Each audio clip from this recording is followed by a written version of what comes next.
So Mr. Barbara is beginning the live streaming of the meeting and bringing in anybody who's participating remotely. For all the board members, as well as for any members of the public who are going to be speaking this evening, please use the microphones. We are in the conference room tonight, not in the high school auditorium. The acoustics are a little bit different here. So please utilize the microphones, bring them close to your mouth when you are ready to speak. For members of the public as well, there is a sign-in sheet for those that are speaking. If you would kindly write your name and address on the sheet on the desk near the microphone when you are ready to come up and speak. Later or not? Later. Sorry. We'll get there. Mr. Barber, are there Mr. Guzmarski, ready to begin? All right, thank you very much. Can you all hear me? Just checking before I start. All right, thank you.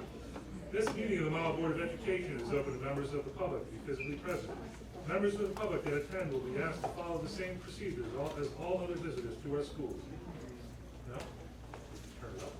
We're going to turn up the volume a little bit. All right, hold on one second. I'll keep reading. Those procedures can be found on the agenda page of our website. Additionally, the board meeting will be live streamed for viewing purposes only. Anyone wishing to view the meeting may do so via Zoom. The webinar ID for this meeting is 853-7557-4158, and the required password is 088169. Roll call, please. Mrs. Coe, Here. Mr. Copley, Here. Mr. De Silva, Here. Mr. Denise, Here. Mr. Gallo, Here. Ms. Conoco, Here. Dr. Morthy, Dr. Park, Here. and Mr. Guzmarski. Here. Adequate notice of agenda of this meeting is provided to the Ridgewood News and the Record, specifying that the Mahwah Board of Education will meet on July 28th, 2021, in the administrative offices, 60 Ridge Road, Mahwah, New Jersey. A copy was filed with the Township Clerk. Please rise for a salute to the flag. Denise, will you please lead us? Allegiance to the flag of the United States of America and to the republic for which it stands, one nation, under God, indivisible, with liberty and justice for all. All right, we do not have a need for an executive session this evening.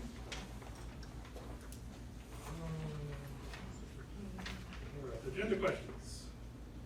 Please limit your questions at this time to resolutions under new business on this agenda.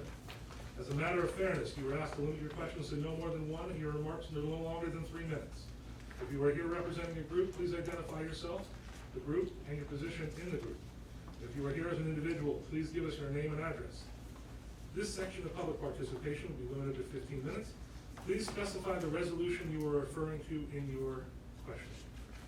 And please have a motion to open the meeting to the public. Mr. De Silva, second by Ms. Conoco. Anyone with agenda questions? Agenda questions only, you can come to the microphone. If not, there'll be another section for public comment later.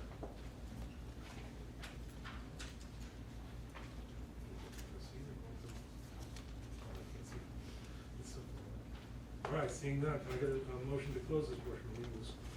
Ms. Conoco, second by Mr. Copley.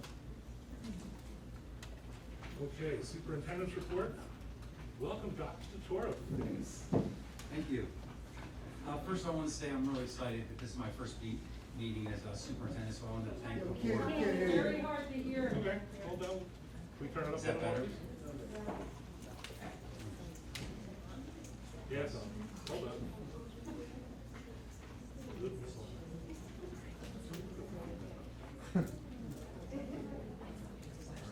Is that better? No? Is that better? Yeah. Perfect.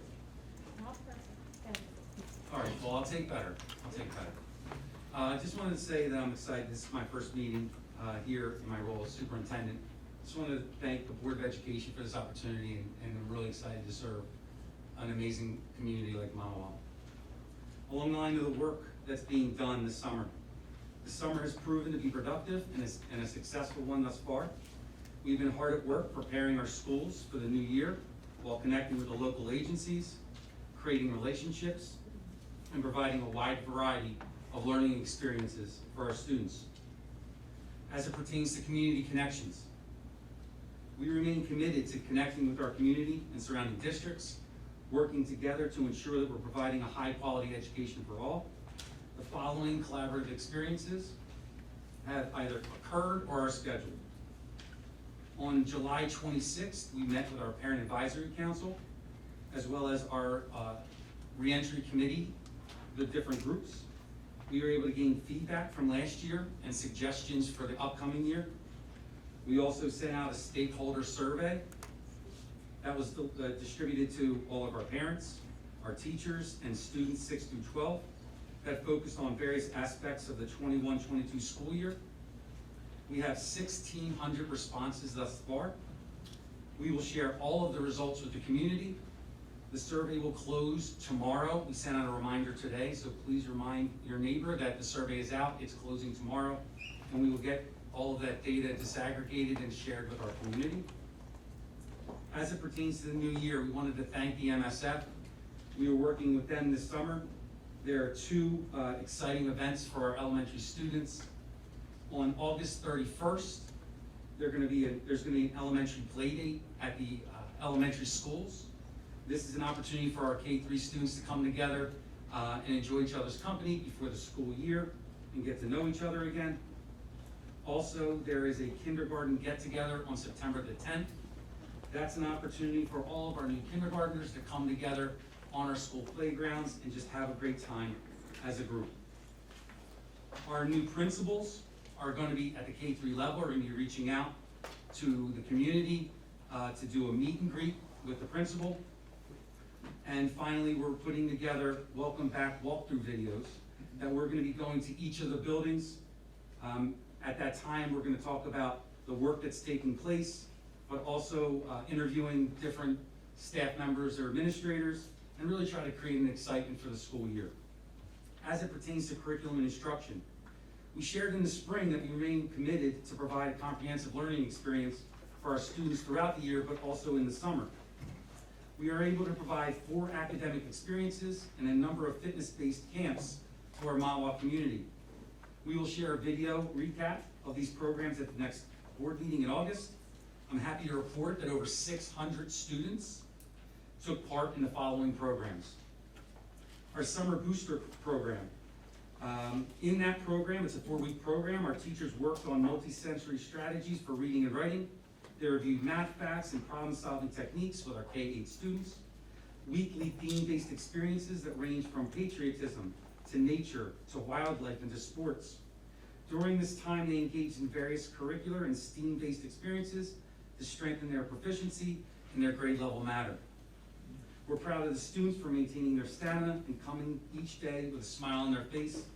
And we give a big thank you to all of our summer staff, for all of the programs. We also have boot camp. The boot camp program was a new addition to our summer program. This program opened to all K-6 students. We held 2 two-week sessions. Each day, the students spent half of their time working on math, the other half of their time working on ELA.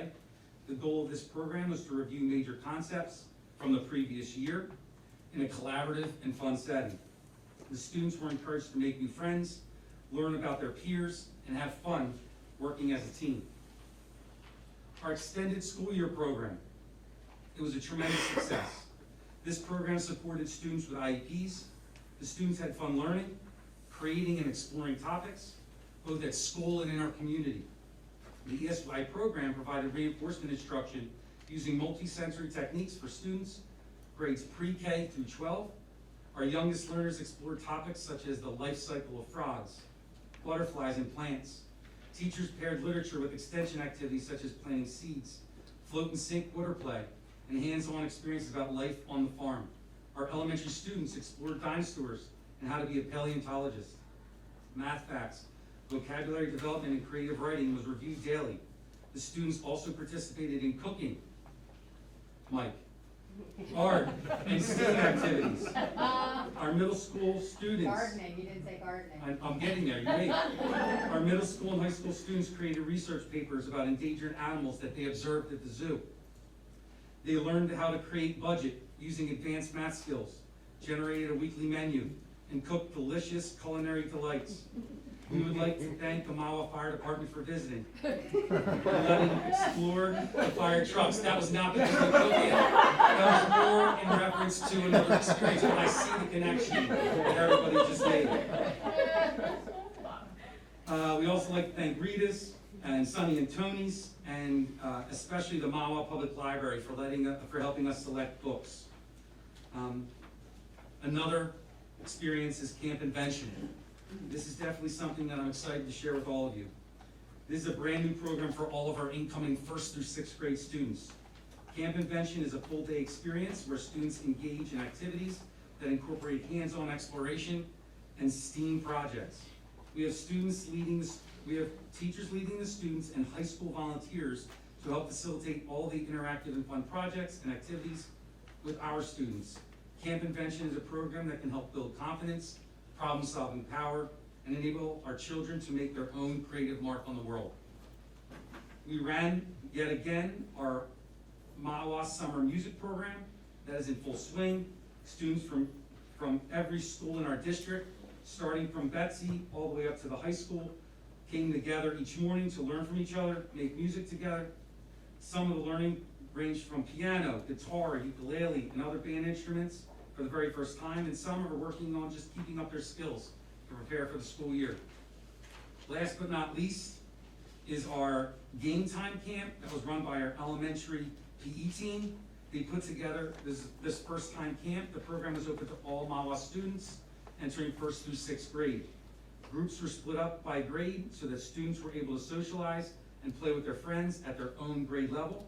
Each day, the groups rotated through 4 of their favorite games. Some of the highlights included relay races, castle ball, bucket challenge, wiffle ball, and Star Wars tag. There were a number of specific sports camps as well, ranging from softball to tennis to track. So we're very, very proud of the number of offerings that we were able to provide to over 600 students over this summer. So that is just an update there. And Mr. Kazmarski, if I could just read something specific to content covered at previous meetings. Conversations surrounding equity, inclusivity, acceptance, and respect have taken place at previous board meetings. Discussions surrounding critical race theory have been in media and have been brought up here at previous board meetings. This is a separate topic from equity, inclusivity, and acceptance that we teach in our schools. As I stated in previous meetings, and what is worth repeating, we do not teach critical race theory here in Mahwah. It is important to share information specific to our history, our focus, and our progress forward. Equity, inclusivity, and acceptance are not new to education. State mandates have been put in place as early as the spring of 1994, where New Jersey Governor Whitman signed into law the New Jersey Holocaust Education Mandate, a bill that required the inclusion of instruction on the Holocaust and genocide into the elementary and high school curriculum of every public school in every district in the state. This focus is specific to issues of bias, prejudice, bigotry, including bullying, through the teaching of the Holocaust and genocide in grades K through 12. The Amistad Mandate recognized the integral part African Americans have played at every turn in this nation's history. The Amistad Bill, which became the law in 2002, calls on New Jersey schools to incorporate African American history into our social studies curriculum. In 2019, the state enacted the Chapter 6 History of Persons with Disabilities and LGBT persons included in middle school and high school curriculum. A Board of Education shall include instruction on the political, economic, and social contributions of persons with disabilities and lesbian, gay, bisexual, and transgender people in an appropriate place in the curriculum of middle school and high school students as part of the district's implementation of the standards. Most recently, Chapter 32, Bill 4454, beginning this year, each school district shall incorporate instruction on diversity, and inclusion in an appropriate place in the curriculum for students in grades K through 12 as part of the district's implementation of the standards. The instruction shall highlight and promote diversity, including economic diversity, equity, inclusion, tolerance, and belonging. These mandates describe the scope of what the state requires, but is not limited there. When we speak about transparency, the district showed its commitment to this when we invited the entire district, including parents, teachers, community members, and students to build our 5-year strategic plan called the Mahwah Blueprint. During that process, we had hundreds of stakeholders share their priorities on what we need to do to ensure that we are developing successful contributors to our ever-changing society. Among the priorities was the focus on putting forth learning experiences that allow our students to develop into respectful, aware, and inclusive citizens. This means when sitting in a classroom or out on an athletic field, one needs to understand that the person who's sitting next to you, no matter color, creed, sexual orientation, or ability, deserves your respect. Statements in our strategic plan include: cultivate a learning environment that creates empathetic learners, appreciative of our diverse community and communities at large, are eager to understand the individual experiences of their peers, and recognize and value the human rights of all people. Think globally about educational impact and how students can use their knowledge beyond the 4 walls of the classroom, rooted in inquiry, diverse perspective, self-advocacy, and civic engagement. At its core, we want our students to feel valued, respected, and that they have a home here in Mahwah. This is what we're committed to do and what we will continue to do. Thank you.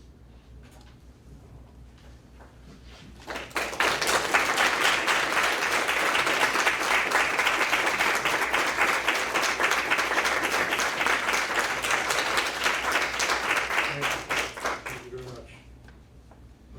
Good first report. Thank you. All right, Peter, your report for us. Okay, yes, I do. Good evening, everyone. A couple things to report on. In the business office, we are getting ready, prepared for our annual audit. Our auditors are scheduled to be here at the end of August for 1 week, and then coming back the end of September to finish up any miscellaneous items that they may need to attend to at that time.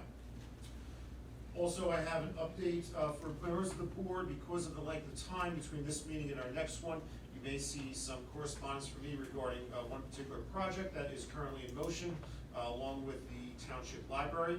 The need to communicate with you in between meetings may be the necessity of that library paving project encroaching on a portion of the board's property. We've been in communication with the township about this. They're aware of it. However, the paving schedule of the township may dictate that I reach out to you in between now and the next board meeting, so I wanted the members of the board to be aware of it. We've already researched it. The Facilities and Finance and Facilities Committee of the board has reviewed the project. They support it, and you may be hearing from me in between this meeting and the next regarding that. That's my report for this evening. Great, thank you very much. Thank you, Bill. The agenda is correct. Dr. Dennis Farr. Thank you. Thank you very much. So we have a retirement on this evening's agenda, agenda item 18A, Miss Eileen Fay. Ms. Fay has taught for 15 years as a teacher of business for Mahwah High School. Through her work, Ms. Fay has instituted our Honors Accounting 2 class with dual enrollment through Fairleigh Dickinson University, served as advisor to Future Business Leaders of America, served as advisor for our Hope Club, which is an acronym for Helping Our Peers Every Day, as well as a member of our core team. Through her work, Ms. Fay has held relationships with colleagues and students. Her priority is because of these relationships that Ms. Fay has forged what will make her so very missed in our district. We wish her all the best in her retirement. And lastly, I just want to give a brief update on masking. We've been discussing masking at previous meetings, and we know that there is a lot to consider before making a final determination regarding mask wearing for the upcoming school year. Since our last meeting, and most recently, I'm sure most of us are aware that the American Academy of Pediatrics and the CDC both share guidance. Both organizations recommended universal indoor masking for all teachers, staff, students, and visitors to K-12 schools. And we know that there are mask mandates through a series of executive orders by the governor. And as we know, the reason we don't have an answer quite yet is because the guidance is ever-changing regularly, and we await information, particularly from the New Jersey Department of Health. As our community is aware, we also sent out a survey, as Dr. DeToro just shared, to garner parent feedback regarding mask wearing. And we're all aware that he sent out a follow-up reminder yesterday encouraging the completion of this survey. We are at a place where there is not an argument that we haven't heard from either side. We're receiving a lot of emails, whether it be for masks being optional for staff and students or masks being mandatory for staff and students. But as we've stated before, no decision has been made. All reopening information for the upcoming school year will be shared at our August board meeting. Thank you. Thank you, Dennis. Thank you very much. President's report, I just have just a quick thing. I know Dr. DeToro mentioned all the things that are going on this summer. I've heard from a lot of parents whose children have been involved in just about every one of those things you mentioned, including my own in the camp convention, which has been just a great week over at JK. Absolutely, sorry about that. But I just wanted to say it's great to see all the things going on. The fitness camp run by our PE teachers has been wonderful. I've heard nothing but great things about it. It definitely kind of filled the void where the township kind of fell short in having rec. Sorry about that. But just between that and then seeing everything going on with the captain's practices, EC band coming back, marching band, everyone looks like somewhat of a normal summer. So it's hopefully by next summer it'll be even more normal. And that is my report. Board committee reports. Who's got what for tonight? Mr. Coughlin. We have a community corner, which I know Leslie looks forward to every meeting. Just Leslie? Just Leslie, I think. July's Disability Pride Month. It's set aside to recognize those with disabilities that have made a contribution to our communities. Tonight, as soon as the sun goes down, the township is hosting their movie night at Commodore Perry. I think they're showing Tom and Jerry. Correct. On August 21st, the township is also hosting their inaugural cornhole tournament at Commodore Perry at noon. You could register. I think you can find information on the website, on the township's website, as well as on Facebook. There's a parent academy coming up on September 14th. You can find information through the MMA as well as on the district website. You can register online. It's regarding vaping, and Timothy Shoemaker is the presenter. Today is also and I know Dennis likes this part. Today is also National Milk Chocolate Day. This is a good one. The first chocolate bar was created by Swiss chocolatier Daniel Peter with Henry Nestle, the founder of Nestle. So happy National Milk Chocolate Day. That's all I got. Thank you very much. Anyone else? Dr. Murphy. We learned so much from you, I Mr. tried. Hoffman. Thank you. At least some of us. On behalf of instruction and curriculum, I just wanted to report that the committee, which is myself, Mr. Coughlin, Ms. Saccone, Mr. Gallo, met with Dr. Bobino today to sort of meet and greet, get to know each other, and to start talking about instruction and curriculum for the upcoming year. Dr. DeToro also joined us briefly. I think we're looking forward to a very productive and collaborative year, and we look forward to working with Dr. Bobino. I also just wanted to say on behalf of instruction and curriculum that we're very appreciative of your statement, Dr. DeToro, and we also support looking at equity and inclusion and making sure that all kids feel included and welcomed in this district. So thank you. Thank you very much. Any other board committee reports? All right, board member remarks, additional comments on reports or other non-agenda items? Mr. Gallo. So this morning, I want to thank Dr. Bavino for allowing Linda Zaccone and I to make a visit to the Camp Invention program over at JK. Dara Samuels, who's running the program, is a dynamo, and the students and the high school students who are doing the volunteer work over there are doing a remarkable program, and I think we have 115 students involved in the program this year. It's the first year. I think from our initial experience, there's much hope to do it again next year and to expand it. But unfortunately, when Linda and I were there, we were right after a break, but we still saw the duck chuck, which was an experiment in trajectory and math. And then we also saw some electric vehicles going down the hallway, and there wasn't a kid who didn't have a smile on their face, and it was a great experience. And it was great to see the high school students involved, Yeah. with the younger students. You can tell the younger students just loved having them there. Wonderful, thank you very much. Any other board members? Okay, seeing none. Moving on to old business. Can I get a motion to approve the minutes of the June 30th, 2021 public meeting? Ms. Conoco, seconded by Dr. Morphy. Clear? Ms. Zaccone, Yes. Mr. Copeland, Yes. Mr. De Silva, Yes. Mr. Denise, Yes. Mr. Gallo, Yes. Ms. Conoco, Yes. Dr. Morphy, Yes. Dr. Park, Yes. and Mr. Kazmarski. Yes. All right. New business, we have resolutions 17A through S. Can I please get a motion? Mr. Gallo, seconded by Ms. Zaccone.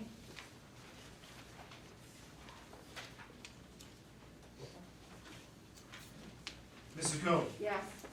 Mr. Copeland, Yes on all, but I'm abstaining on 17N. Is it Nancy? thank you. Mr. De Silva, Yes. Mr. Denise, Yes. Mr. Gallo, Yes, except I am abstaining on 17G. Ms. Conoco, Yes. Dr. Morphy, Yes. Dr. Park, Yes. and Mr. Kazmarski. Yes. 18, new business, personnel. We have resolutions A through DD. So please get a motion to approve. Mr. Denise, seconded by Dr. Morphy. Roll call. Ms. Zaccone, Yes. Mr. Copeland, Yes, and thank you to all the volunteers for the band program. Mr. De Silva, Yes. Mr. Denise, Yes. Mr. Gallo, Yes. Ms. Conoco, Yes. Dr. Morphy, Yes. Dr. Park, Yes. and Mr. Kazmarski. Also would like to just thank our band volunteers as well as wish all of the coaches good luck in this coming year. Merci.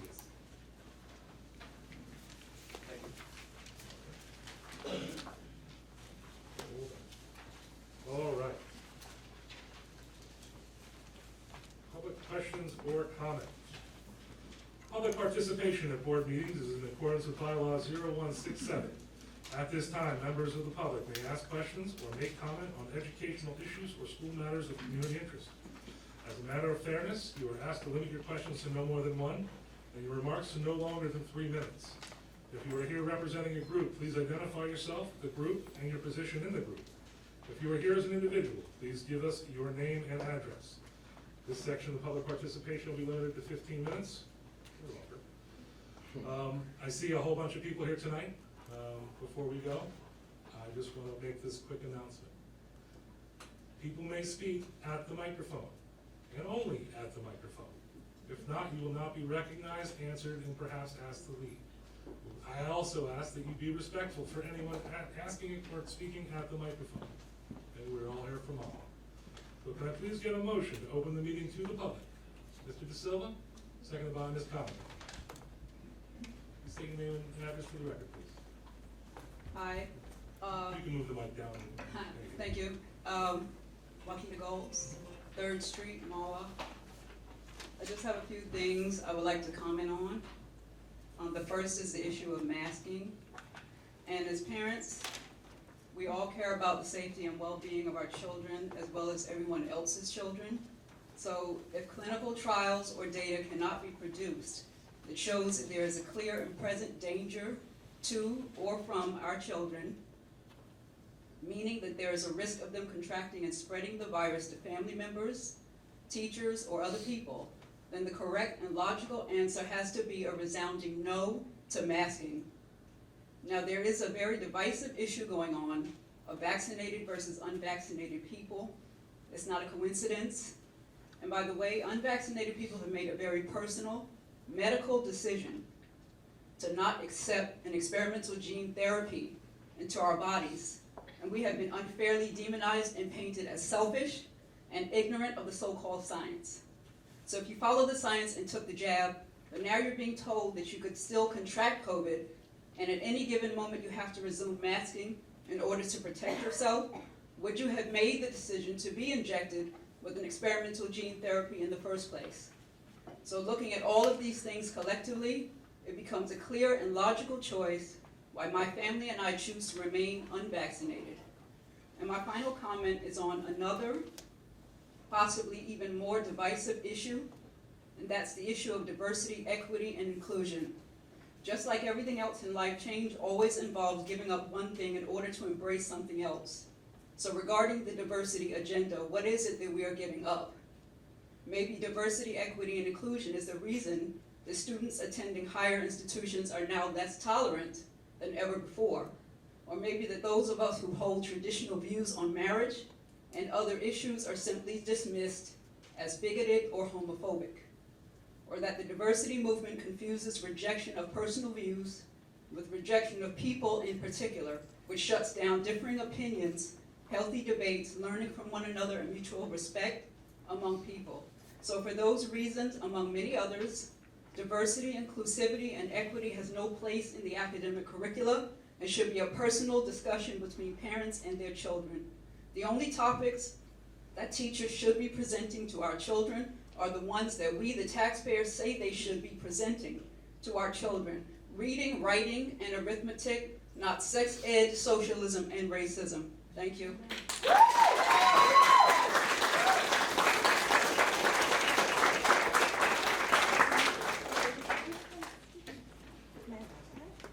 Hi everyone, this is Janine Jansen. I live at 129 East Slope Road.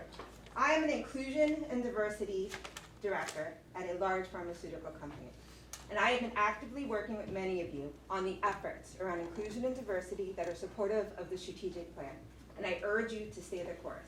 And I am delighted to share that the active conversations that I have been having with all of you have been very supportive of people of color, of women, and of the LGBT conversation. When I think of the LGBT conversation, there is a serious threat to the social emotional well-being of our children. They are more likely to contemplate suicide at least 3 times the rate of other youth. They are 5 times as likely to have attempted suicide compared to other youth. And 40% of transgender adults have reported a suicide attempt. And 92% of individuals have reported suicide attempts before the age of 25. I understand that this is a very serious issue around suicide. And when I think of even one child being put at risk, in the balance of education, it's even more important that we have an inclusive, open conversation. The mandates that Dr. Katora has mentioned around the Amistad and the other curriculum pieces are of the utmost importance, so that all of our children are welcome, so that people of every difference are welcome. When we have diverse individuals in a room, we produce better results at 36%. We have a real wage gap when it comes to women, and the amount of women who have left the workforce at 82 cents to the dollar. When we think about that, how do we prepare our children? How do we prepare them to navigate a diverse workplace and have them be successful? When our children are successful, when every child is successful entering the workforce, in the school, and when our teachers are encouraged that professional development around these issues and the curriculum advances with the efforts of Dr. Bovino, Dr. Dottora, that is where we will see those returns come back to all of us. So I urge you to stay the course, to support the strategic plan. I actively participate in the diversity committee and parent committee, and these structures have given me insights into the different ways you are evaluating the curriculum, and I am thankful for that. And I urge us to continue those conversations. I'll leave you with this. As we continue to meet each other where we are, we evolve. If we are not evolving, we are not creating a true environment of inclusion. One person not being included, one student, that is a huge impact on everyone, on students that are diverse or not. And for every child we are excluding, we are putting up barriers to their success. There is the economic recovery, and that's where we're not being inclusive, if we are not supporting everyone's fullest potential. I urge you all to continue to be allies, to actively listen, engage, and support all of our students at every single level. It is of the utmost importance. Thank you.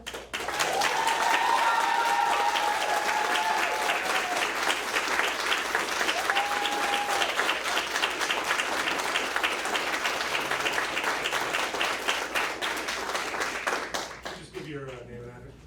Hi, everybody. Good evening. My name is Patricia Barcella, 1 Babbitt Ridge Road. So I just want to start off by saying a few words in support of the board's increased focus on diversity, equity, and inclusion as part of the strategic plan. As an experienced corporate learning professional with a master's degree in educational psychology and a parent of 3 children in the elementary and middle schools, I, like many others, am firmly invested in the quality of our children's education, and I find it refreshing that the board, like so many other school districts in Bergen County and across the nation, has made this an imperative that will qualitatively improve the student experience for all children in Mahwah. While there is already a focus on these matters within the Mahwah schools, this increased effort goes a long way to validating the importance of acknowledging the uniqueness of each child in our district and valuing their perspectives and experiences by creating a community of tolerance and respect.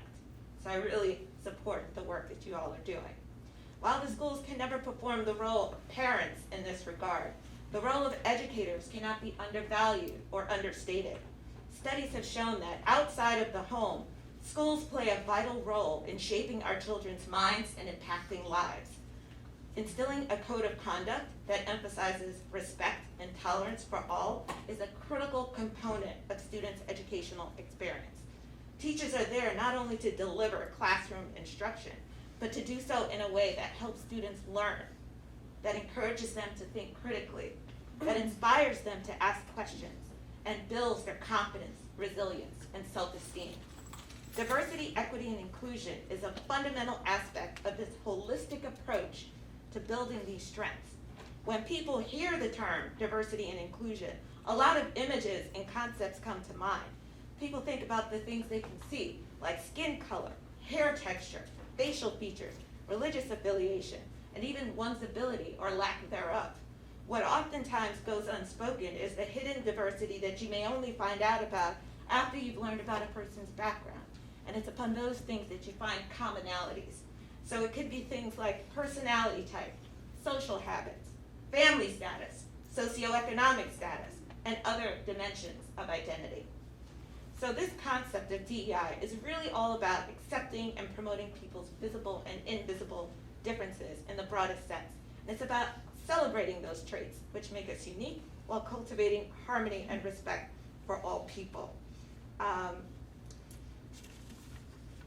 just want to close by saying that we opened the session here today with the Pledge of Allegiance. And I couldn't help but stop and think about those words. We are one Mahwah. We are one nation under God, indivisible. We all have a pledge to fight for unity and justice for all.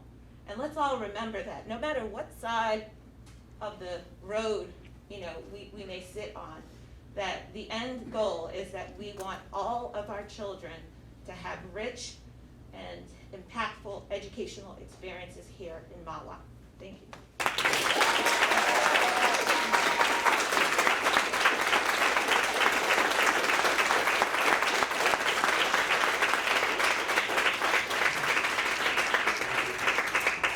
Allison Theodora, 1 hour now, please. I don't know where this conversation has become, and people are coming in with red things. Mine is more of a question, because we want to talk about diversity. I sat in on those meetings, we sat at the table, and I think last Board of Ed meeting, a lot of us were shocked when we heard that all of these things in the curriculum were coming from that meeting, because I sat there and I know other people that were in the audience that night sat there, and we felt the issues on the table were not what then you guys presented as the diversity, equity, and inclusion curriculum. So from a parent's perspective, I just want to know what exactly the curriculum is. I think as a parent, we have a right to know. We're not saying our children shouldn't be exposed to things. We're saying we should have control over what our children are exposed to. And when we speak about diversity, I've served on HSOs, I volunteered in the schools for many years. My son's now entering high school, so this has been since he was in kindergarten. How do we get on these committees? Because I was never asked to be on a committee about curriculum. I know someone mentioned they were asked to be on a curriculum. I find when we put together these committees, they're handpicked of like-minded people. Where's the people that feel differently so that you can have diversity and inclusion about what our views in this town are and what we want for our education for our children? Thank you. Let me start off with the first part of your question. The first part of your question was that the strategic plan has significantly changed our curriculum. That is not the case. So let me kind of go backwards before we go forward. Sure. In the statement that I made, we talked about since 1994, there's been an effort to start to embed different opportunities, different learning experiences into our curriculum. Those learning opportunities range from what takes part in morning meeting at the elementary level to what characters are on books, what authors we're selecting, and just what themes that we're providing. There's no diversity curriculum. We spoke about that at the last meeting. I think it was confusing because I still didn't get that after I left the last meeting. I'm sorry. So let me share then. We do not have a diversity curriculum. Okay.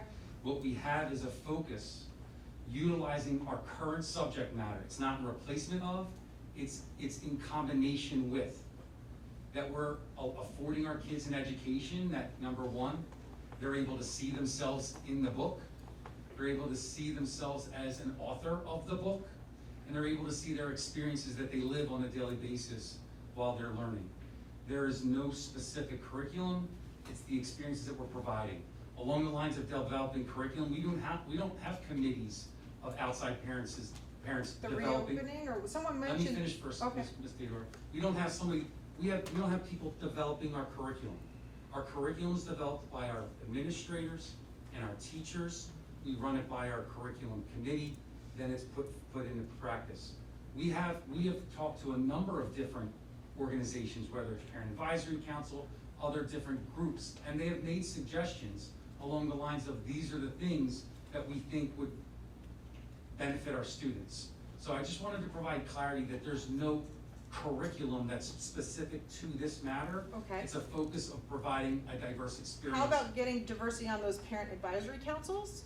Because I know at one point, my husband and I was talking to you and I think Mr. Fair, and he was asked to sit in on some medical advisory council, which never came to be, because I don't know if you just don't want him because you know what his point of view is on it, or truly that no longer had a meeting. Ms. Theodora, that was a conversation with, I believe, Dr. Fitz that I was not a part of. That meeting, along the lines of, that was not a committee that was put together, so your husband was not excluded. Along the lines of the Parent Advisory Committee, I can assure you that there are a number of different diverse opinions on that committee.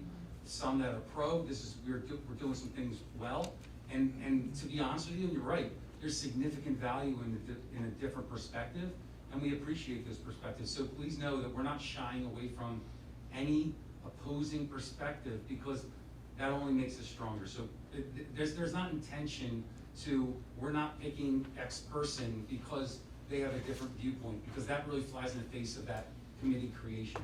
We have 3,000 students in our school. We have a lot of parents to pick from. It's not intentional to say Ms. Smith is not on that committee. So how are they picked? How are you making sure that those committees are diverse? We ask not only our central office administrators, we ask HSO members, we ask MSF members, we ask administrators at the school building to pick parents that are not on those committees. So there's not just one size fits all. If you're the HSO president, you're in. It's if you're a parent in GW that's not an HSO president, you're in there too. There's a lot of people that make up. And how do you verify that you have diversity on those committees when you're picking someone, like, say, okay, there's 6 spots for HSO presidents, and now we're picking 6 other people. How are you managing to make sure it's a diverse committee then? I think it's just a selection alone of all different groups there. To be honest, we don't do a survey to parents of what your opinions are and then pick accordingly. So to be quite honest, just the diversity of the age groups that are selected, the schools that are selected. So it's more school and age group, not educational, values or. I also want to be clear that not every parent who has been a part of our task forces or any of our councils have been completely agreeable. We've had parents who have disagreed with us, have provided a different perspective, and has been helpful. So it hasn't been a group of like-minded parents in every single committee. Thank you. Thank you very much. Hi, good evening. My name is Danielle Ryan. I live at 22 Riverview Terrace in Mahwah. Can I just ask you to lift the microphone up just a little? Sure. Thank you. Apologies for coming up earlier. This is my first meeting. Welcome. Thanks. Come September, I will have my eldest child entering the Mahwah school system. He's attended full-time preschool except for the 3 months his school was closed during COVID. Anyone with young children in a school setting knows that this is the perfect storm for picking up germs and bringing them home. Over the years, we've had plenty of sick days, but that all ended in June 2020. The daycare reopened and masks were not mandatory for students. Staff all wore masks and students were given the choice. From June 15th, 2020, which is when the school reopened, till June 15th, 2021, neither of my children in a daycare setting were sent home for being sick, nor did they catch anything, not just COVID, I'm talking pink eye, common colds, bronchitis, all the things that are in a daycare setting. With all the extra precautions of diligent cleaning, having the air filtration systems in place, and extra washing of the hands by students and staff, I would argue that the students were healthier than ever. I urge the board to take a much deeper look into the numbers that are out there without being swayed by scary words like outbreak. I don't think we can deny the fact that language is being used to manipulate and invoke fear and give up on our freedoms. An article from North Jersey this week stated that Bergen County has 8 active outbreaks in nursing homes. But then they further broke it down to mention that it was 11 residents and 12 staff members. So that's 23 infected total people, and it's being classified as 8 separate outbreaks. That's ludicrous to me. Infection rates among school children is very low. When mask requirements were still in effect, we could wear a mask and walk 10 feet to a table, sit down, and dine maskless. Yet the students of Mahwah were required that they couldn't remove their masks for meal breaks. I applaud the school system's attempt at keeping everyone safe, but entering a second full year of possibly masking has a much greater negative effect on the well-being of our children than the virus itself. Staff and students, along with their parents, should be able to make their own choices. Given free will, teachers and students can be more than welcome to wear masks if they choose, but forcing a child, especially a young child, to wear a mask all day is not in the best interest of these children. It was stated via email, they mentioned we took the survey, that we would not only be going by the CDC guidelines, which were updated recently and why I'm here, but that we be also, that I wholeheartedly hope that that remains to be the case. Governor Murphy is still stating that he's leaving it up to the districts to decide, and please unmask our children, have full in-school learning. Our children lost a year of their childhood due to a virus that largely does not affect them. An innocence was lost, and they were forced to hear about world problems on a scale that isn't suitable for their age. It's time to get back to being a kid. Maskless and playing with friends in a normal way. My child's 5, he's not eligible for the non-FDA approved vaccine, nor are children under the age of 12. So are they to be masked indefinitely? Not only, I'm talking, my children are all young, but going forward with older kids, high school kids, we live in a world where everybody's, just like I am right now, on a screen all the time. We need to be in person, we need to be having those normal relationships again. So once again, I just urge you to really look at all the facts. New Jersey's done a great job with vaccinations. We were told we do a good job, we can all go back to being normal, and now we're hitting the reset button, or we're on the verge of hitting it. Thank you for your time.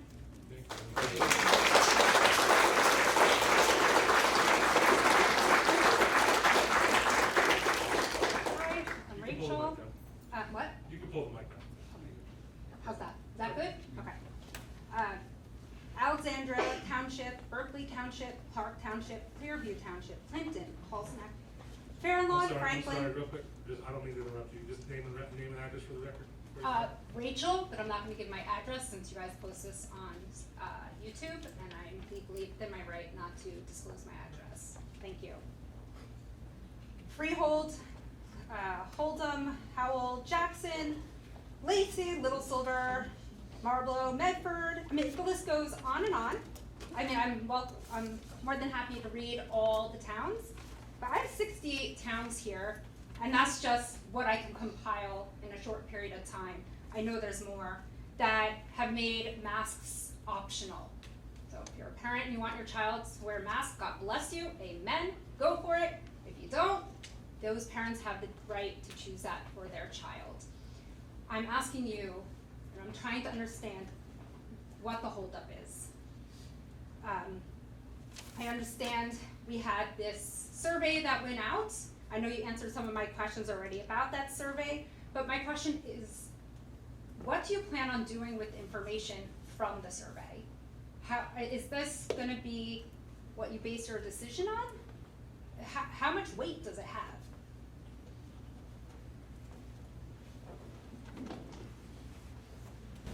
The survey was sent out 2 weeks ago or last week, and we wanted to understand what the public feeling is on this topic. That's important in our thought process of making a decision, but it's not the sole indicator of where we're gonna go. So, along the lines of what Dr. Fair said, in the next coming weeks, we're gonna continue to take a look at what's out there, along the lines of what the New Jersey Department of Health is saying, and all the other agencies are saying. I can't give you the specificity of it's this much weight or that much weight, but what I can tell you is, you know, we want the community to understand that we're listening the best that we can. We want to understand what's the scope of the people in the community who don't want masks optional or want to be masked, because there's two separate sides. So that was really the heart and the purpose of the survey. That's why we wrote in the letter, and we tried to make it respectful and not something that's going to put people off. It is not the sole indicator of where we're going to go, but it is important to us. Okay, and then, so Mahwah did apply for some government funding, or I don't remember what it was called, where we're supposed to get some money to help with the cleaning and all those other things. Yeah. So it is also my understanding that when you accept that money, and I don't know if we've received it or how that works, but we also are then have to comply with having to wear a mask, and so I just want to know if I'm correct in my understanding. I also understood that it to mean masks until 2023. So I was just wondering if you can enlighten me or help me understand this a little better, if that is the case, and yeah, just leave it at that. Do you see any of that guidance with that? I didn't see that. No. No, what you're referring to was the ESSER money that we have received from the federal government.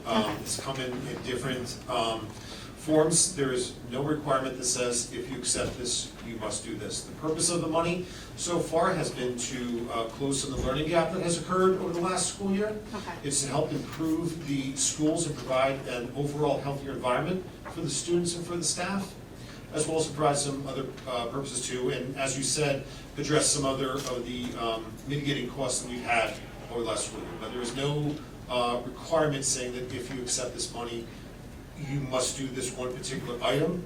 It's a general area that you could use the money in, Okay. not for a specific purpose. Okay, thank you, I appreciate the clarity. That's it, thanks. Thank you very much.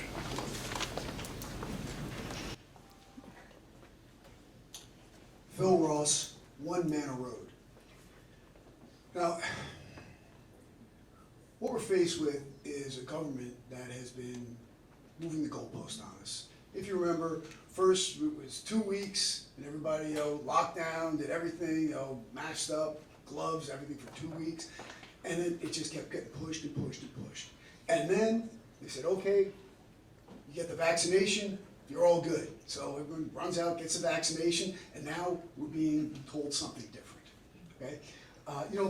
I went and I pulled up some statistics, and a lot of the stuff's on the CDC website, and also this information is available on peer-reviewed journals. In 2018, almost 4,100 children were killed in car accidents. In 2017-2018 flu season, an estimated 600 children, I'm talking 0 to 18 years, died from the flu. And for the 16 months of COVID, does anyone know how many children died? I mean, look, one death is horrible, and we know that. Don't take this wrong line, but does anyone know how many children died? 397. Okay? More than twice that died from pneumonia during the same time period. Okay? So if you look at the 75 million children that we have, ages 0 to 18 in this country, you have a 0.00053% of dying from COVID. And then during the peak of COVID, in the 12 to 17-year-old, the hospitalization was 0.00021% with 0 deaths. So if we're putting these mask mandates in place, if that's a consideration, if forcing a vaccination onto children is something that's being considered, who is this for the protection of? Is this for the protection of the children? These statistics, these numbers are insignificant in the scope of things, and everyone who's taking statistics knows this. So is this information being put out? Because it's very available, and if you want it, I can give it to you and you can distribute it. But I don't think people are being apprised of this situation and these numbers. I mean, and if you look at the negative effects as far as mental health, I know mental health was brought up previously, during April to October 2020, now these are increases in mental anxiety, hospitalization, so forth, treatments. The age group 5 to 11 was up 25%. 12 to 17 up 31%. These are increases during those periods. And 18 to 24 up 25%. Look, I can't attribute it all to masks, I'm not going to say that. But masks are a contributing factor, and so is all the fear porn that's being put out. We have to get these numbers out there. Now, has anyone on the board gone in and looked at these numbers? Has anyone delved into this? Are you speaking about the numbers of deaths of children? I'm speaking to the percentages that we had. I mean, you look at, how is this affecting, how is this for the protection of children? Because that's what we're here for, right? Okay. We're here for our kids, right? Okay. We're all here for our kids. I understand that. Yeah. Let me just share with you in terms of the difficulty in terms of making these considerations. Can you hear me? Yes. Okay. I can hear you now. Let me just speak to you about the many considerations. You stated 397 deaths of children. In 16 months. I understand that. If we have one on our watch, that's one too many. So I want you to understand what.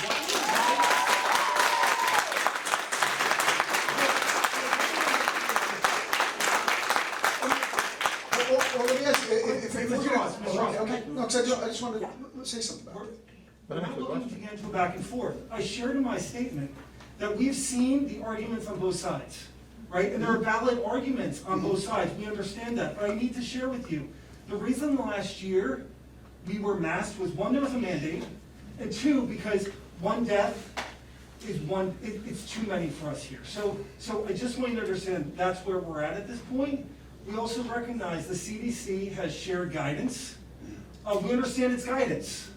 We're also awaiting the New Jersey Department of Health, because that is the rule of law for the state and public schools. So the reason we haven't made a determination yet is because, as you know, I think you stated earlier in your statement, things have been changing every 2 weeks, right? So we're waiting to get the most information that we can in order to make an informed decision for our kids. That's it. Okay, granted, and I do want to make sure that I prefaced my statement with one death is too much, but we have to put it into perspective.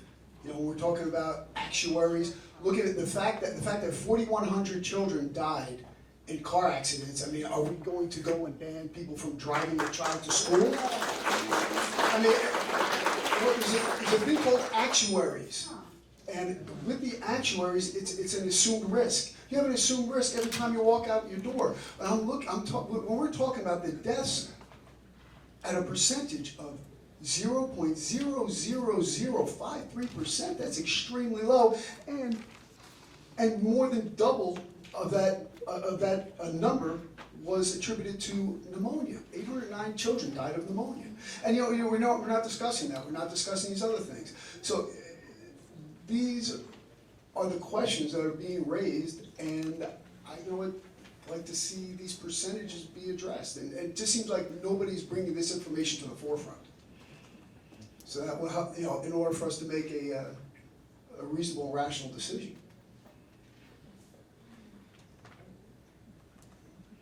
Anyone? You? Thank you for your comments. Thank you very much. Thank you.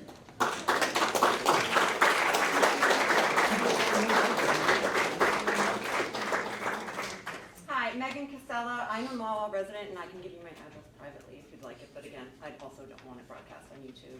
I would just like to say that I'm not going to go through a whole lot of numbers for masking, but just like anything with car accidents, kids, cancer, and the science is always moving.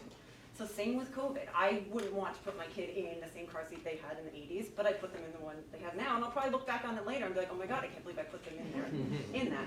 The same thing's happening with COVID. We're learning more every day, and with this Delta variant, I'm not willing to risk my kids' health. I don't know yet if they have an underlying condition I don't know about.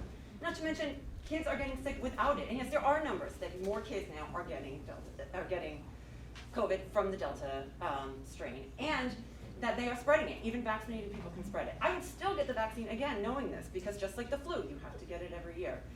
Yes, there are deaths from the flu. Maybe we need masks for the flu too. I'd be all about that. But I'm not willing to risk my kids or any other kids' lives just because the data is not 100% there or the science is still developing. I don't know why you would want to err on the side of caution rather than just unmask everybody. I love my kids' smile. I want to see them smile all the time. But they don't care if they have to wear a mask, and I want them to wear a mask. So that wasn't really what I was up here to talk about, but I did want to put my voice in there. Secondly, I would like to talk about the diversity and equity. Someone up here before mentioned, teaching what the taxpayers want. Well, I know a lot of taxpayers who want it. I know from just certain events that a small group of us in Mahwah have put together that we have a lot of people who are interested in this. Just the Mahwah's first Pride event had brought over 500 people out in support. On a Thursday night when they didn't have to come, when they didn't have to support, we had people come and thank us because they didn't think Mahwah would ever do something like this. We had students come out and talk and say that for the first time they felt welcome in their community. That they didn't feel welcome in their schools, but now they felt welcome in the community. Because there is, a lot of bullying and harassment going on in school underneath the surface that you might, none of you might see. And it's terrifying sending my kid to the school. And my kid is not your typical, run-of-the-mill kid. He presents a bit differently. And I am terrified to send him with, people who think that it's not necessary to teach about this. And that, that he could not feel welcome or that he could be bullied. And again, that he could commit suicide. And if you have parents who are supportive, you're less likely, which is awesome. But if you have a community that's not, you're still have a high risk of suicide. And that's just in the LGBT community.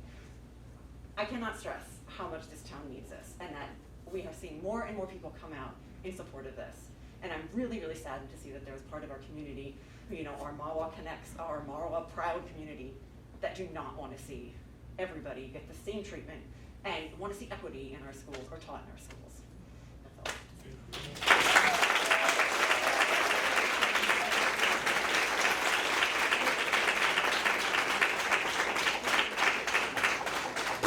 Hi, Julie Conti, 88 Island Road. I'm just here to give maybe a different perspective than most people can see. I'm lucky enough, privileged enough to spend so much time with the most precious gift any of you can have, and that's a child. And I teach first grade, by the way. And I just want you to really consider this thing with the masks. And at best, please don't make them wear them. At worst, please make it optional, and I'll tell you why. It breaks my heart when I walk into a classroom filled with 6-year-olds, and all you can see is literally their eyes like this. And they're scared eyes because it's scary for them when they look around and they see people in masks and they're looking through a big plexiglass and they're not allowed to get up near each other and they're not allowed to share their things and they can't read your face, you can't read their face, and they can't read what's going on around them. And it's horrifying. It was tears in my eyes every day. no exaggeration. And if you could only see it for an hour, I guarantee you, you would feel the same way. And we spoke about seeing their smiles at this camp. I couldn't see their smiles. They couldn't see mine when I thought that they did a good job. They could barely hear what I said because of my muffled voice. So many times I had to bend down near them and say, even though that was against some of the regulations because we weren't supposed to be that close, bend down near them and say, honey, I'm so sorry, I cannot hear you, can you speak louder? And then they wouldn't speak because they felt like they were saying something wrong or they were afraid to speak louder. So please, please just take this into consideration, I beg of you. At best, no masks. At worst, please make it a choice. Thank you.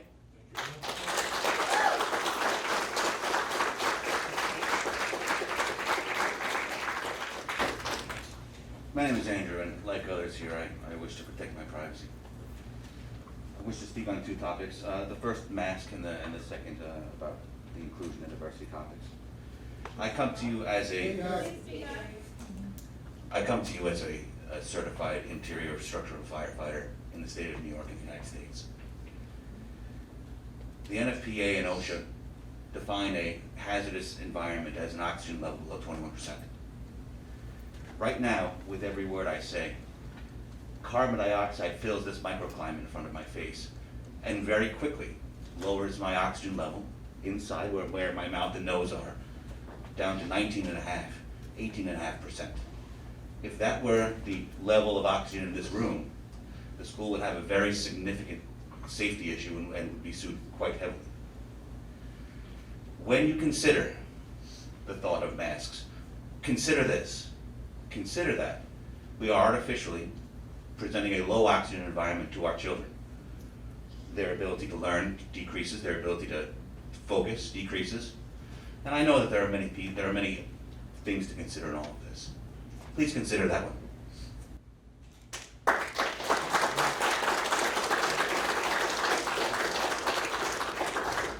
Regarding the second topic that seems to be very popular today. I am in an interracial marriage with a woman who immigrated to this country. I feel that I have to tell you this to protect myself from what is bias and fashionable thinking these days, and to protect myself from hate of the beliefs that I have. The largest single lynching event in this country was perpetrated against Italians. Irish have a long and documented history of bias against them. And slavery of Europeans is ongoing. Yet these are not parts of our history or the discussion. It is clear that the topic itself is biased and poorly formed. Mahwah school system chooses to replace factual instruction in math and science and technology with subjectivity and a new form of bias. These are not topics that can be hinted at or stitched into other curriculum. These are topics that must be taken head on and complex. They are complex and they are nuanced. So my question to you is, why will the Mahwah school system not take a light touch and allow the parents to instruct their children on these sensitive topics? How will Mahwah protect those who are currently viewed as unconsciously biased? Like myself, for instance. How will you protect those who are now the targets of this new shadow of bias and racism? Thank you.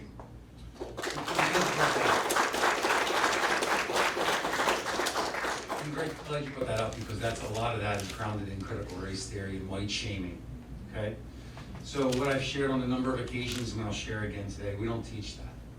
We don't teach anyone that to be embarrassed of who they are or embarrassed of history or anything like that. So along the lines of how do we teach it, we start at the low level at kindergarten and we start to talk to each other about what it is to be kind and respectful to each other. And that happens at the morning meetings and different things. Along the lines of hitting it head on, it's all age appropriate.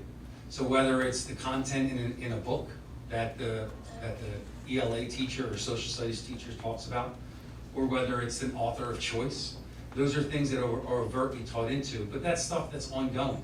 So you're absolutely right. As we continue to work in this field, as we continue to do it, we need to make sure that we're doing it right. And we need to train our teachers to make sure that they're enacting this curriculum or this type of curriculum. It's not a curriculum, the type of content is probably a better word. In a How way is that- content taught in school not curriculum? I don't understand your question. How is content taught in school not part of the curriculum? I didn't say it wasn't part of the curriculum, I'm saying it's not a standalone. You're saying that it's not in the curriculum. It's not a standalone curriculum. And to be quite frank, this, like, as I shared in the past, this is something that we have been doing for years. So this new push that's out there is not specific to Mahwah, and it's not something that we've been writing curriculum this summer that's going to change where we are and where we're going. It's something that we've been doing for years and we're going to continue to do, and it's something that along the lines of how do we protect people who are seen as biased. We protect everybody, and we're going to make sure that everyone feels valued and respected, as I said in my statement. So then it might surprise you then that when my son came to me and asked me, after being very upset on the last day of school or near the end, he said, Daddy, what are gender barriers? And I said, where'd you hear that? He said, well, our teacher asked us what t-shirts we should make for field day.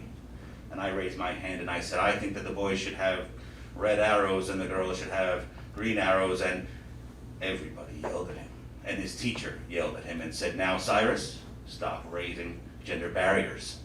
I see his name being written down. I was afraid of. So he came out of his classroom and he was completely perplexed.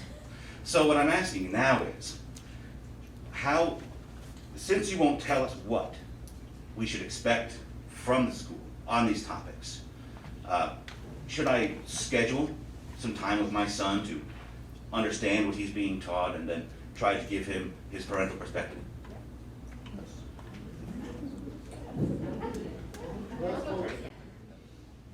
Any situation that took place in the school, I'm not aware of, but I strongly recommend if something took place in school that made your child uncomfortable, I really urge you to reach out to either the teacher or the principal to address it. So I can't really speak about. And I didn't because I'm afraid. Thank you so much, sir. Thank you, sir.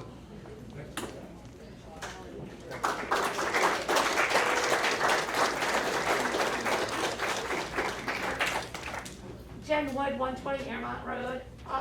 I just wanted to say thank you for all of your hard work.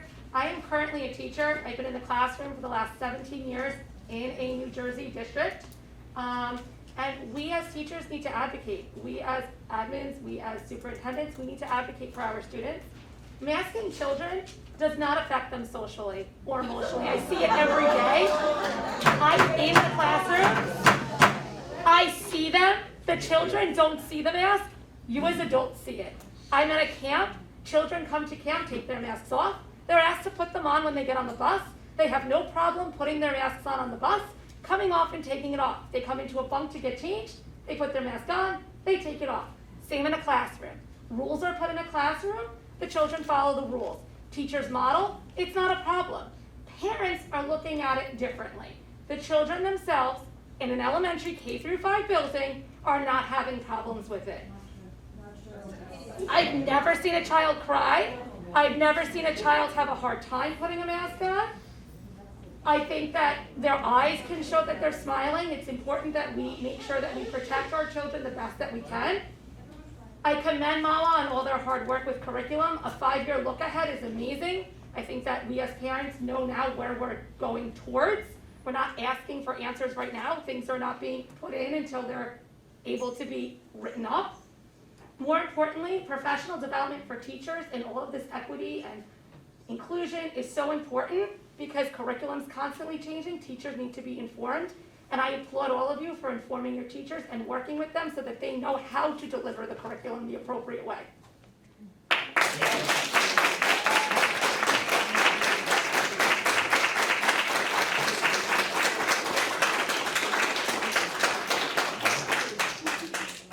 Lou Lotito, 44 Only Road, Mahwah, New Jersey. I'm going to follow up. I've been in the classroom for 22 years at the high school, and one of the first meetings I came to, and I said, that's all I saw were the eyes.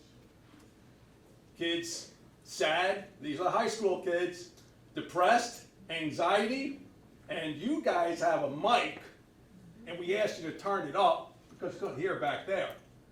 And that's all I heard in the classroom was, wah, wah, wah, Charlie Brown. So at the elementary level, yes, it is completely different. Completely different. We're trying to teach kids to do what? Converse. How are you conversing with this on? Again, I'm looking around the room. You want to wear a mask, go right ahead, that's your prerogative. If I don't want to wear, that's great. I've seen some of you around town, no mask, but when here, it's a dog and pony show. And I can say that, I'm a teacher. I can say it. I'll say it. Then we look here, I'm looking around. The paper masks don't work. Like I told you last time, you touched your face God knows how many times. Just refer to me as you, Dr. Yes. Fair, please. I'm sorry, Yes, but they thank don't you. work when you're touching your face constantly. Understood. You're better off pulling it down and talking. And if you're worried about September, what are we doing in September? Full day? At the high school, 7:20 to 2:17? Has that been determined? Yes. Yes. Okay, it is. If we're concerned, and in a couple weeks, magically, it's going to come up, this COVID's going to come, it's constantly changing. Here, we're packed in like sardines. Why? But we're going to penalize our kids. No one's 6 feet apart. We're about next to each other. Looking around, your mask doesn't work, your mask doesn't work, your mask doesn't work. If you got vaccinated, great. If you didn't get vaccinated, great. That's up to you. Don't care. Don't care. But, and I will say this, if anything happens to my kids wearing a mask 8 hours a day from health, I'm coming after you over the school district.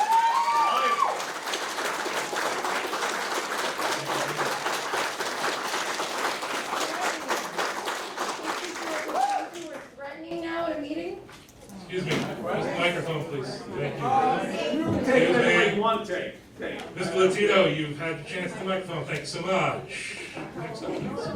Hi, I'm Anna Armendariz, 522 Green Mountain Road. I've been in the school system since Lenape Meadows. I just graduated this past spring, and I just want to share my support for the diversification of the curriculum and everything. As I said, I've been in the school system since Lenape Meadows. I'm a proud Mexican immigrant. I came over here when I was 2 with my family. Since middle school, I've been receiving comments about my ethnicity, calling me illegal, you know, all the basic racist comments that you get when you're an immigrant or when you're Mexican. Didn't get much better in high school, received the same comment in my history class one time. You know, a student called me racist. I went to the bathroom, I just didn't feel okay the whole rest of the day. And the teacher didn't do anything. I'm pretty sure they heard that they didn't do anything. Same thing in high school again, then later the year, received a girl questioning my legal status with no evidence, nothing, simply because of my ethnicity, making comments towards me, asking me like, oh, if I became legal during blah blah blah's presidency, just completely inappropriate comments. When you're in a predominantly white school, you don't understand it really unless you are a student of color or unless you are an LGBTQ plus student, any group of minority. You don't understand to the full extent what it's like not seeing any representation for yourself in the school system. None of it. It's not the same for your children if they don't struggle with this type of stuff. It really doesn't do them any harm to learn someone else's story. It does more harm to not teach those children, those minority students, about their own history, their own stories, share with them their representation than it does to teach your own child, your white, probably cisgender child, someone else's story. I just want to say, so many of my LGBTQ plus friends, I'm glad for them. They've been able to come out and be who they truly are now, but sadly it's had to come after graduation with fear of bullying and just other harassment comments from other students. So yeah, I just wanted to share my support for this. I really hope any discouraging comments from the adults here don't push back the progress that has been made. This is a step in the right direction. I hope, like any other little girl in the future, whether she's Mexican or an immigrant or just any other minority, can see herself represented in the future curriculum and just, you know, feel like she has a place in the school. That's all. And just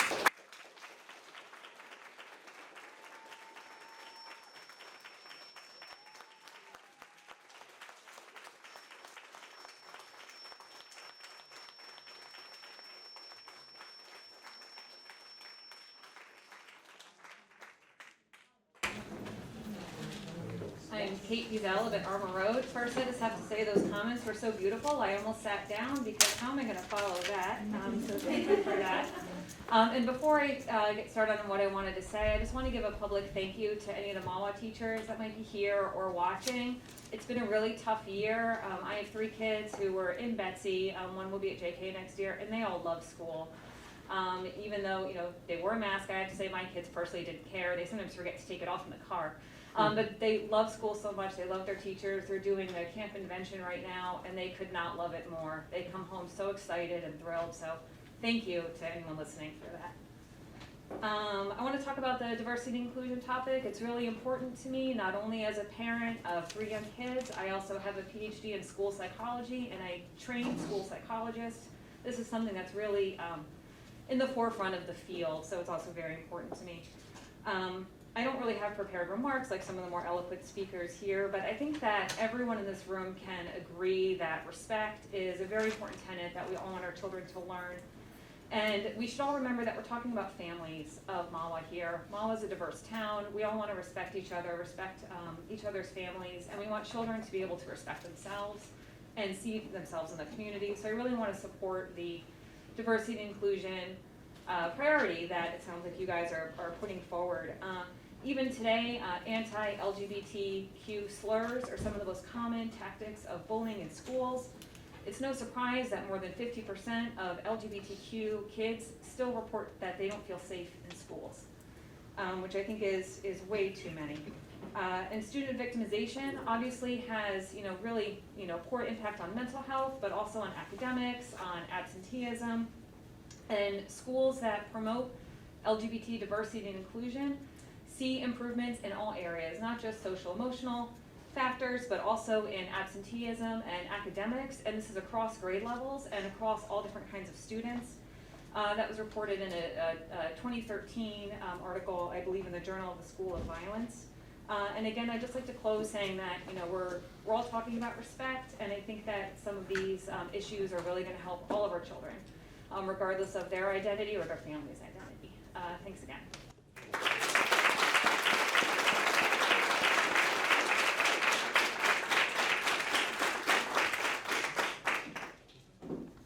Hi, Brooke Gaslow, 552 Adirondack Court.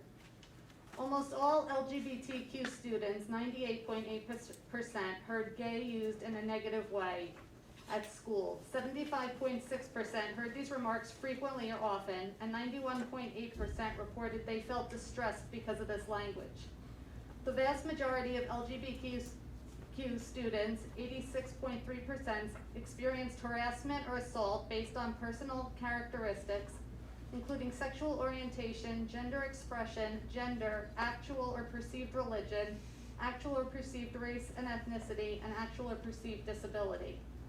Only 19.4% of LGBTQ students were taught positive representations of LGBTQ people, history, or events in their schools. 17% had been taught negative content about LGBTQ topics. Students who feel safe and supported at school have better educational outcomes. LGBTQ students who have LGBTQ-related school resources report better school experiences and academic success. Unfortunately, all too many schools fail to provide these critical resources. Compared to students in school without an LGBTQ inclusive curriculum, LGBTQ students in schools with an LGBTQ inclusive curriculum were less likely to hear negative words used toward them and feel unsafe in school. And this came from GLSEN's 2019 National Schools Climate Survey. According to the Panorama Equity and Inclusion Survey, students who got better grades also have more positive experiences of diversity inclusion in schools. Students' experiences of race and culture at school depend on their grade level. This is seen as going down as grades increase. However, we should continue to increase teachings because learning doesn't stop. One of my children has seen racism against a friend in our town. This is the stuff of the time of segregation, not Mahwah 2021. We do need to teach our children that everyone is equal regardless of race or sexual orientation. For those parents who want it taught at home, what are you so afraid of? As far as I know from attending Board of Ed meetings fairly consistently for the past 8 years, There really hasn't been too much trouble with the curriculum. Why with this curriculum? The only possible reason you don't want your children to learn about this is because you don't agree with the notion of equality for all. Our schools are not going to teach things beyond the grade level of the children they are teaching. This is merely meant to make all children more accepting of others. Words are words and actions are actions. Our children learn from the adults who teach them. The definition of public is, in part, the community. That is all the people of Mahwah. And as far as masking goes, as a speech therapist in the schools, you would think masking is like the worst thing for our job, which it really is. However, it's something that I'm not willing to forego, and my students are not bothered by it at all. So, yes, really, they're not bothered by it. And for those that really want their mouth scenes, they come in with clear masks so you can see their facial expression. They do make those. And also, as a parent of a child who had COVID, the children's version, and is afraid of being unmasked, I would hope other people would understand that the children do need to be masked because it does spread.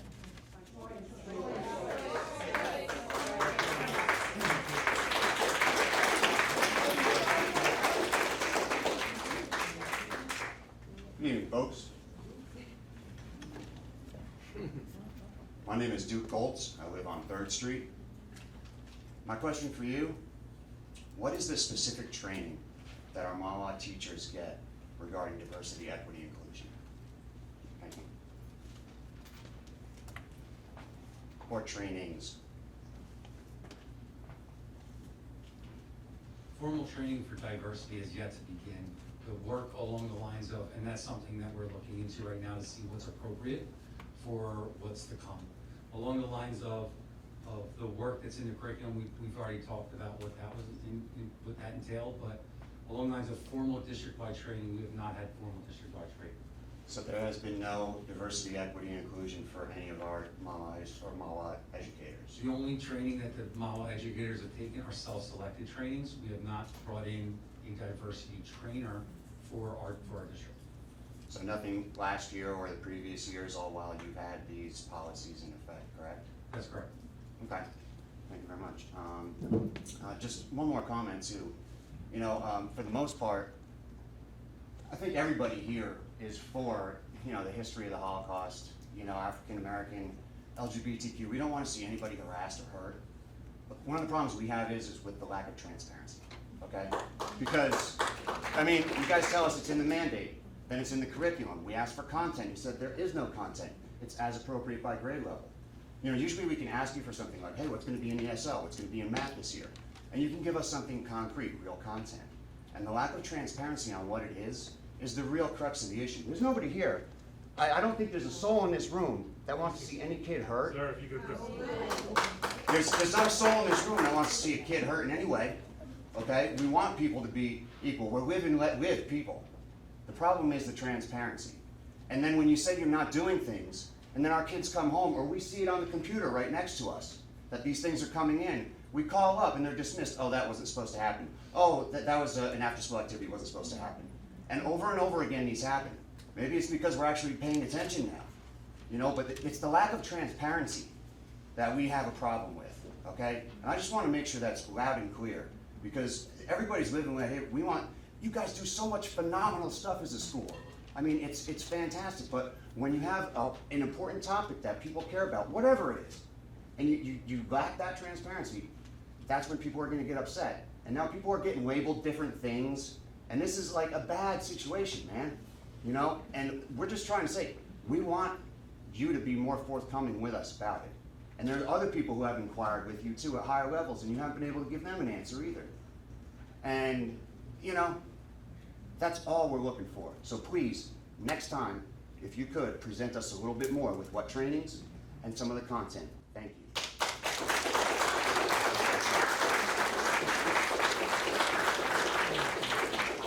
the lines of this transparency, and I appreciate you bringing it up because I want to speak directly to that. Being that we have, 13 grade levels here in the school, and we have a number. Can you hear me out?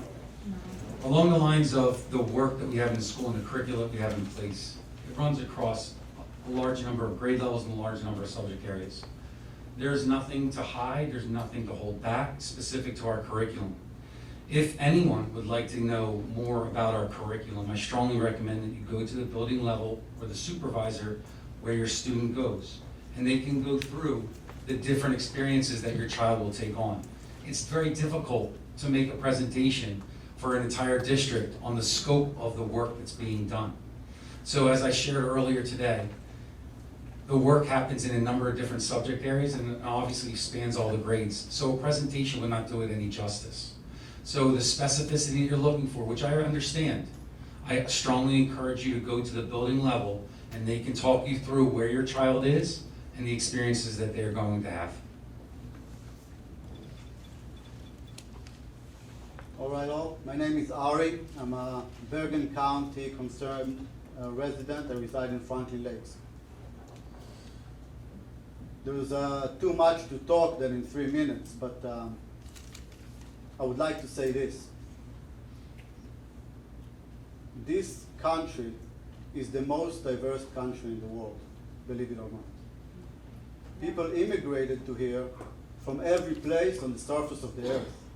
There is a reason why there's no little New York in Odessa, or little Chicago in Milano, or little Los Angeles in Seoul.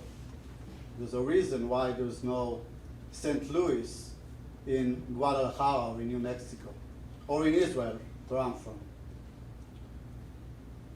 When you teach that diversity, it has its merit, but it focuses on what we are and tagging us by definition.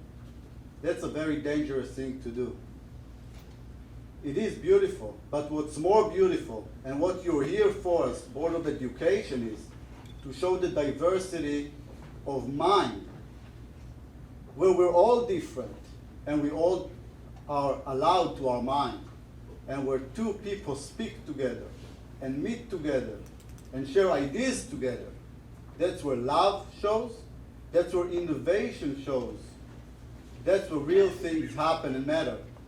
And when one thought exists, there's no diversity there. That's a recipe for disaster anywhere. You can look at the close history, far history, or just look to the side in some other nations. Having said that, I would also like to say that when we teach physics, nobody cares that Isaac Newton was gay or not. We care about that every action has an equal and similar reaction. And we don't care that Einstein was Jewish or that whoever was whoever, right? It doesn't matter. What matters is what they brought to us. Their teaching, their innovations, and their ideas. That's education. And that's your job, not indoctrination. Thank you very much.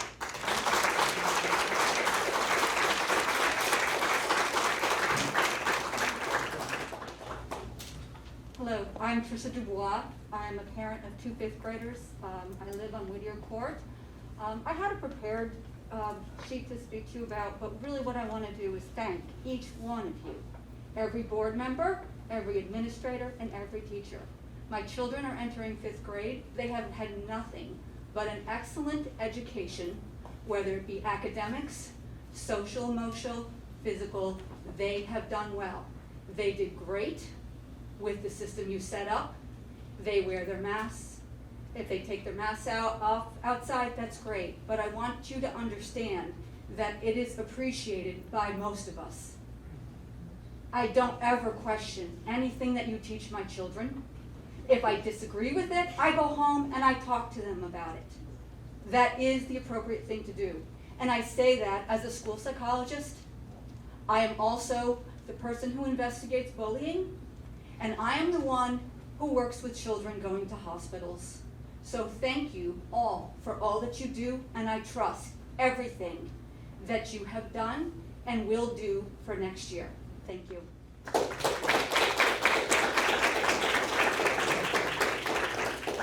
so much for your comments. Can I get a motion to close the meeting to the public? Dr. Morrissey, seconded by Ms. Conagle.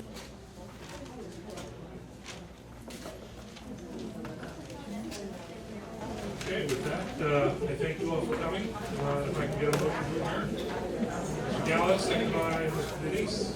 Thank you all.